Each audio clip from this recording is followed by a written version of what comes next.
नमस्कार साथियों, जैसा कि हम पिछले वीडियो में दीर्घ संधि के बारे में पढ़ चुके थे, आज हम पढ़ेंगे पूर्ण रूप संधि के बारे में। पूर्ण रूप संधि का जो सूत्र है एड पदांतादति, ये सूत्र है, इसका याद रखना।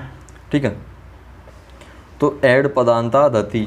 ठीक है, तो आपको ये पूर्ण रूप संधि का सूत्र याद रखना है। ऐसा पद जिसके अंत में ए ओ हो, एड मतलब एड प्रत्याहार का मतलब ए ओ होता है। ठीक है, तो इससे आपको लिंक करके याद रखना है। एड प्रत्याहार, इसका मतलब ही ये है, जो हिंदी में लिख रखा है इसका मतलब ये है। ठीक है, तो एड पदांता दति, ठीक है, मतलब जिसके अंत में एड प्रत्याहार हो, मतलब ए ओ हो। ऐसा शब्द जिसके अंत में ए ओ हो और वह पदांत हो, मतलब पद के अंत में हो। ठीक है, ए ओ हो और पद के अंत में हो और उसके बाद ए हो, तो दोनों मिलकर पूर्ण रूप हो जाता है। कहने का मतलब ए ओ हो और यथा स्थिति में रहते हैं, मतलब जो ए ओ आए थे पहले वाले शब्द में अंतिम वर्ण के रूप में, वो यथा स्थिति में रहते हैं, तथा जो आगे वाला जो ए मिला था उसको हसु ए, उसके स्थान पर अवग्रह चिन्ह या खंडाकार ए हो जाता है। कैसे होता है? जब ए प्रथम शब्द जो शब्द है उसका अंतिम वर्ण ए, उसके बाद में द्वितीय शब्द का प्रथम वर्ण ए आ जाता है, तो ए और ये अवग्रह चिन्ह हो जाता है। ठीक है,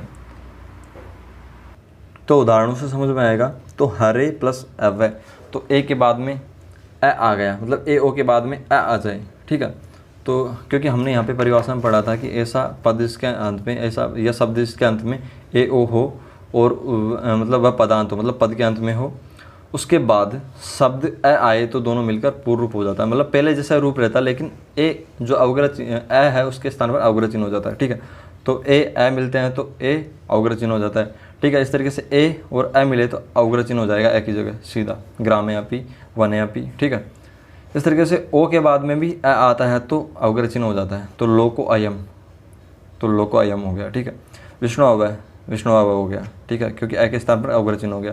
देवो आपी, तो कुल मिला के सीधा इस तरीके से करना है। तो ये हो गई पूर्ण रूप संधि, कुछ भी नहीं था। ए ओ के बाद ए आए तो ए ओ एज इट इज रहेंगे और ए के स्थान पर अवग्रह चिन्ह हो जाएगा। ठीक है, मतलब पहले जैसा रूप हो जाएगा, कुल मिला के चेंज यही होगा। अब चलते हैं पररूप संधि की तरफ। इसका सूत्र याद रखिएगा पूर्ण रूप संधि का। एड मतलब एड प्रत्याहार हो पदांता दति। ठीक है, एड प्रत्याहार पद के अंत में हो। ठीक है, अब पररूप संधि क्या है? इसमें कुछ भी चेंज नहीं होता, एज इट इज मतलब चीज़ें रहती है। सूत्र है इसका एडी पररूपम, ऐसा उपसर्ग जिसके अंत में ए आ हो। ठीक है, और उसके बाद में यदि एड प्रत्याहार हो, ए ओ हो। ठीक है, उसमें ए ओ पहले आता था और ए बाद में आता था पररूप संधि में। इसमें ए आ पहले आता है, उसके बाद में ए ओ मतलब एड प्रत्याहार ए ओ बाद में आता है। ठीक है, तो होने वाली धातु हो तो दोनों के स्थान पर पररूप एकादेश हो जाता है। ठीक है, तो पररूप एकादेश का मतलब क्या है? ए और ए मिलके कुल मिला के ए हो जाता है। ठीक है, तो प्र में से ए और ए मिलके एज इट इज मतलब एज इट इज ही रहेगा। ठीक है, तो ए मिलके ए रहेगा यहाँ पे, तो प्रयजिते मतलब वृद्धि संधि हो जानी चाहिए थी, लेकिन यहाँ पे नहीं हुई, प्रयजिते रहा, क्योंकि इसमें प्र मतलब जो उपसर्ग है उसके अंत में क्या आ गया?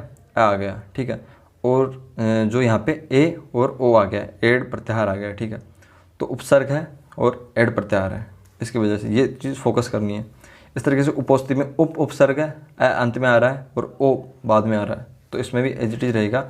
ए ओ मिलके औ नहीं होगा, बल्कि ओ ही रहेगा, उपोस्ति हो जाएगा। ठीक है, उपोस्ति।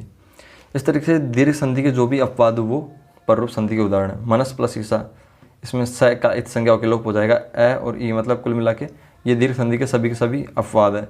यहाँ पे एज इट इज मनस प्लस ईसा एज इट इज मनीषा बन जाएगा। पतत प्लस अंजलि, ए और ए मिलके आ हो जाना चाहिए था, लेकिन यहाँ पे पतंजलि जो दीर्घ संधि का अपवाद है वो भी पररूप संधि का उदाहरण। कुल मिला के कुल्टा, सकंदु, करकंदु, पतंजलि, मनीषा, इनको आपको याद रखना है, जो कि पररूप संधि के इम्पोर्टेंट उदाहरण हैं और दीर्घ संधि के अपवाद हैं। ठीक है, तो पररूप संधि में इतना ही था। अब पढ़ते हैं हम प्रकृति भाव संधि। ठीक है, प्रकृति भाव संधि का सूत्र है, मतलब इस सूत्र से प्रग्रह्य संज्ञक सूत्र इसे कहते हैं। इदु देद द्विवचनम प्रग्रहम, मतलब कुल मिला के इत उत एत द्विवचन की प्रग्रह संज्ञा होती है, और जिसकी प्रग्रह संज्ञा होती है उसका प्रकृति भाव होता है, मतलब कोई संधि कार्य नहीं होता।